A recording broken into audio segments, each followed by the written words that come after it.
하나님 말씀은 사도행전 17장 1절에서 15절까지 말씀입니다. 그들이 암비볼리와 아볼로니아로 다녀가 데살로니가에 이르니 거기 유대인의 회당이 있는지라. 바울이 자기의 관례대로 그들에게로 들어가서 새 안식일에 성경을 가지고 강론하며 뜻을 풀어 그리스도가 해를 받고 죽은 자 가운데서 다시 살아나야 할 것을 증언하고 이르되, 내가 너희에게 전하는 이 예수가 곧 그리스도라. 그 중에 어떤 사람 곧 경건한 헬라인의 큰 무리와 적지 않은 귀부인도 권함을 받고 바울과 실라를 따르나, 그러나 유대인들을 시기하여 저자의 어떤 불량한 사람들을 데리고 때를 지어 성을 소동하게 하여 야손의 집에 침입하여 그들을 백성에게 끌어내려고 찾았으나 발견하지 못하매 야손과 몇 형제들을 끌고 읍장들 앞에 가서 소리질러 이르되, 천하를 어지럽게 하던 이 사람들이 여기도 이르매 야손이 그들을 맞아들였도다. 이 사람들이 다 가이사의 명을 거역하여 말하되 다른 임금 곧 예수라 하는 이가 있다 하더이다.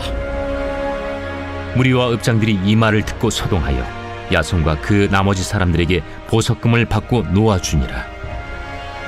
밤에 형제들이 곧 바울과 실라를 베레아로 보내니 그들이 이르러 유대인의 회당에 들어가니라.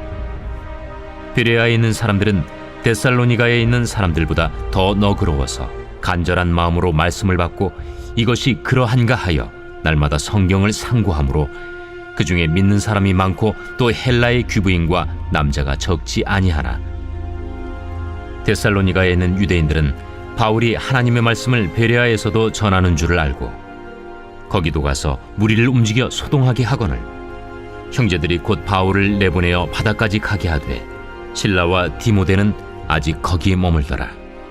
바울을 인도하는 사람들이 그를 데리고 아덴까지 이르러 그에게서 실라와 디모데를 자기에게로 속히 오게 하라는 명령을 받고 떠나니라. 아멘.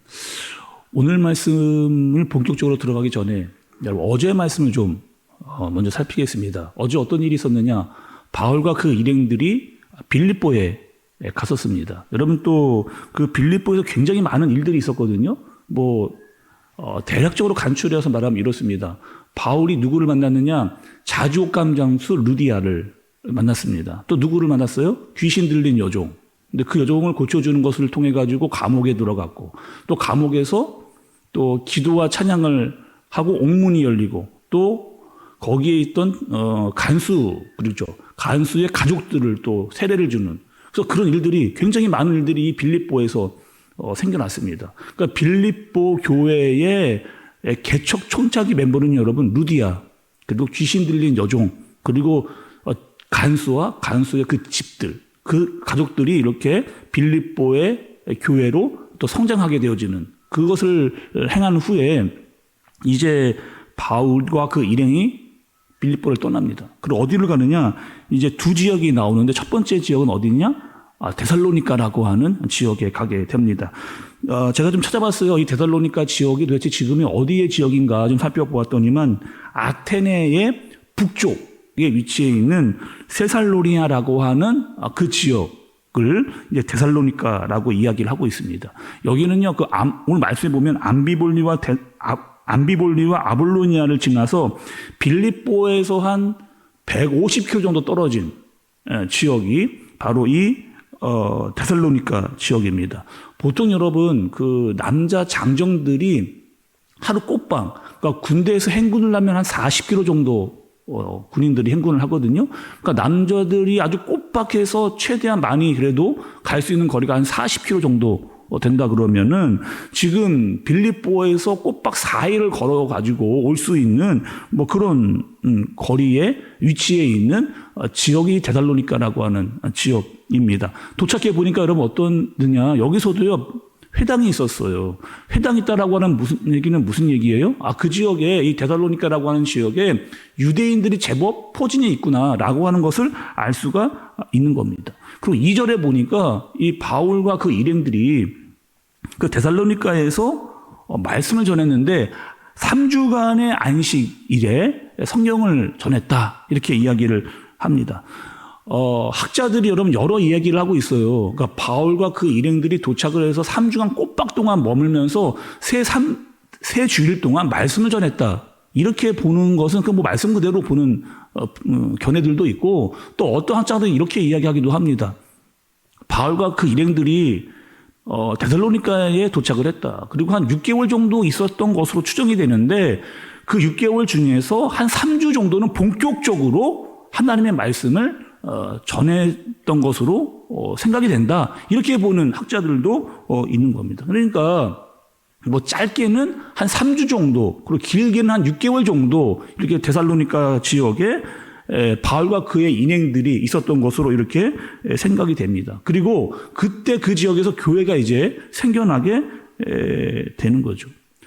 그 바울, 우리가 여러분 오늘 이제 사도행전도 보고 바울의 서신서를 보면은 바울이 항상 이 데살로니가 교회를 생각할 때마다 안타까움이 마음을 가지고 있었습니다. 여러분 어떤 마음이 여러분 있었을까요? 이 바울이 데살로니가 교회를 생각만 하면 그 교회 데살로니가 교회에 내가 조금 더 머물렀어야 되는데 조금 더 말씀을 전하고 조금 더 전도를 했어야 되는데 조금 더 많이 말씀을 증거해야 되는데 내가 너무 짧은 시간 머물러 있었구나라고 하는 그런 마음이에요. 그리고 물론 여러분 3절에 보면 바울이 최선을 다했습니다.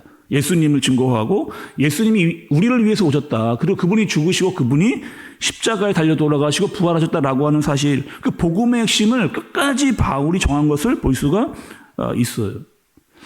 우리가 여러분 이제 나중에 알게 되겠지만 데살로니가 전서를 보게 되면 어떤 일이 여러분 있게 돼요?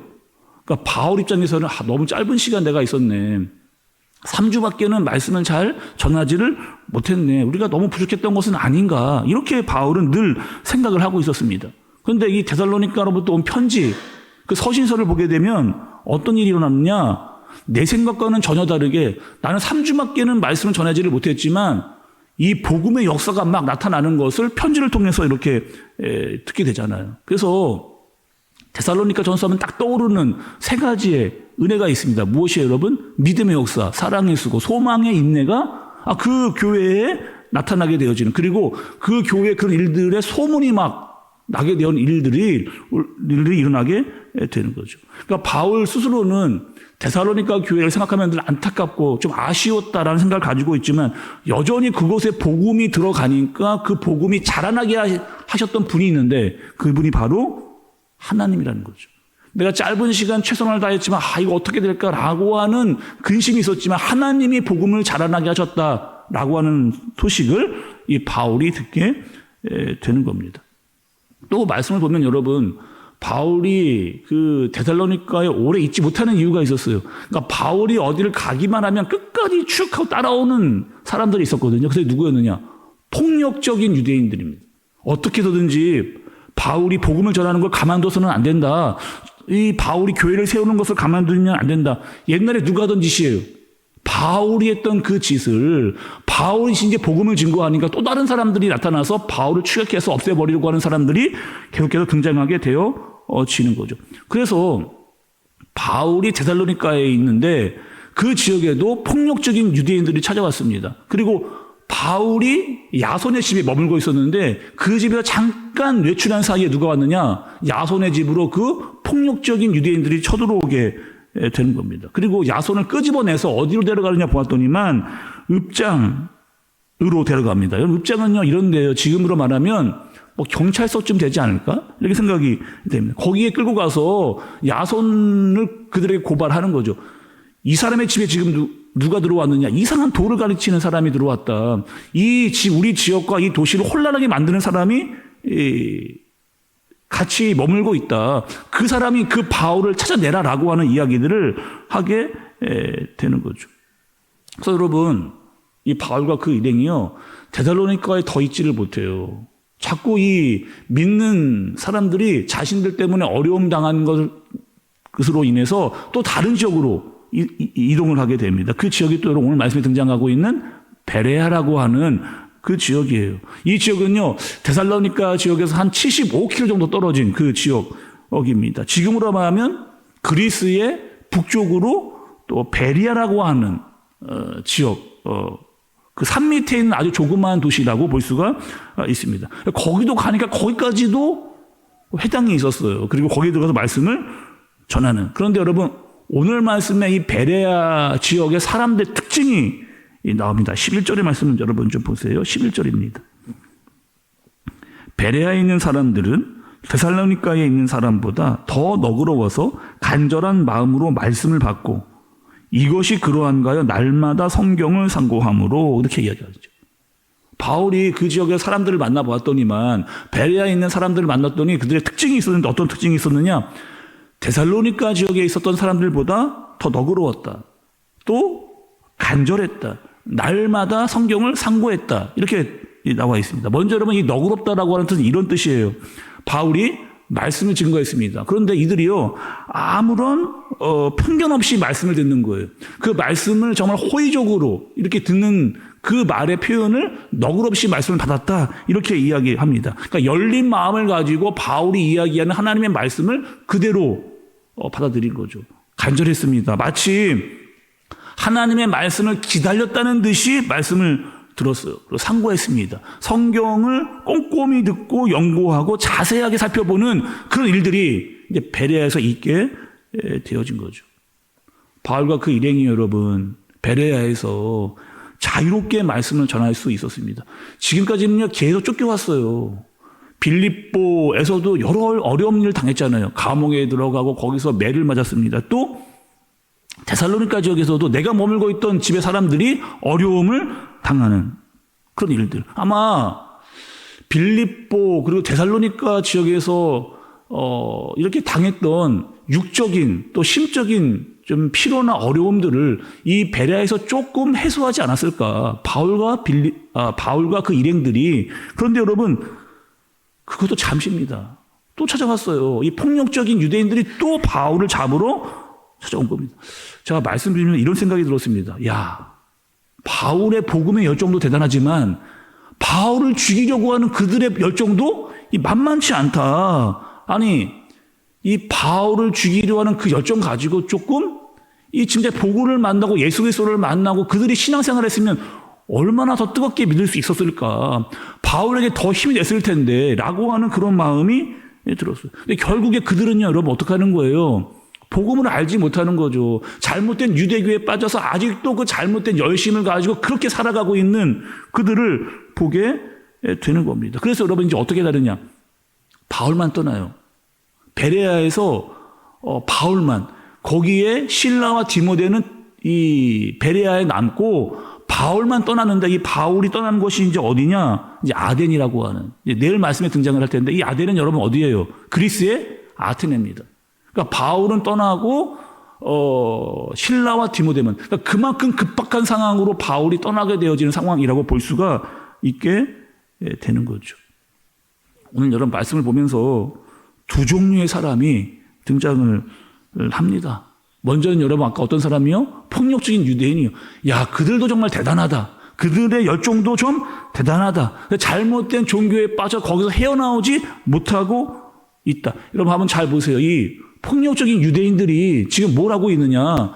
자기의 종교였던 유대교를 막 전도하는 게 아니에요. 뭐 하고 있느냐? 오직 목적은 하나입니다. 바울을 잡는 일이에요. 복음을 없애는 일이에요. 시기와 질투로 가득 차 있는 그들의 마음입니다. 또 말씀을 증거하는 바울과 만만치 않게 계속해서 말씀을 증거하는 사람들을 괴롭히는 자들이 있다라고 하는 사실을 우리가 알게 되는 거죠. 우리도 여러분 이렇잖아요.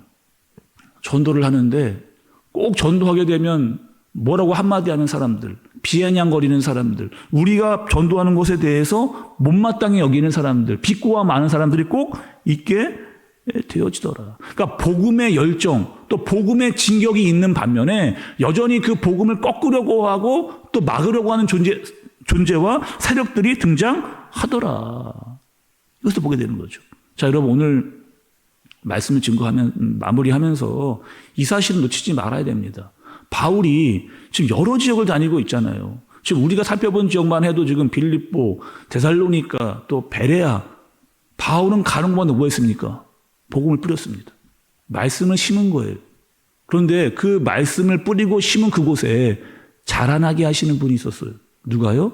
하나님이 그 복음이 자라나게. 바울은 뿌리고 늘 안타깝게 여겼습니다. 그러나 하나님께서 그곳에 복음의 능력이 나타나도록 계속 확장되어지도록 그렇게 하신 거예요. 특히 그 베레아 지역에서 사람들이 어땠습니까? 말씀을 그대로 받아들이는 거죠. 간절했습니다. 상고하는 사람들이 나타나게 되어진 거죠. 여전히 여러분 우리는요 말씀을 뿌려야 됩니다. 말씀을 뿌리면 자라게 하시는 분이 분명히 있다라고 하는 사실이에요. 무엇보다 우리는 여러분 이런 마음이었으면 좋겠다. 베레아 사람들처럼 말씀을 간절히 받고 너그러이 받고 날마다 상고하는, 그래서 하나님의 말씀이 흥왕하게 일어날 뿐 아니라 말씀이 뿌려진 곳에서 하나님의 능력이 나타나지는 일들을 우리가 보고 확인하는 일에 쓰임받을 수 있는 저와 여러분들 되어지시기를 예수님의 이름으로 축복합니다. 기도하겠습니다. 하나님 아버지, 복음이 여전히 앞으로 나아가고 있습니다.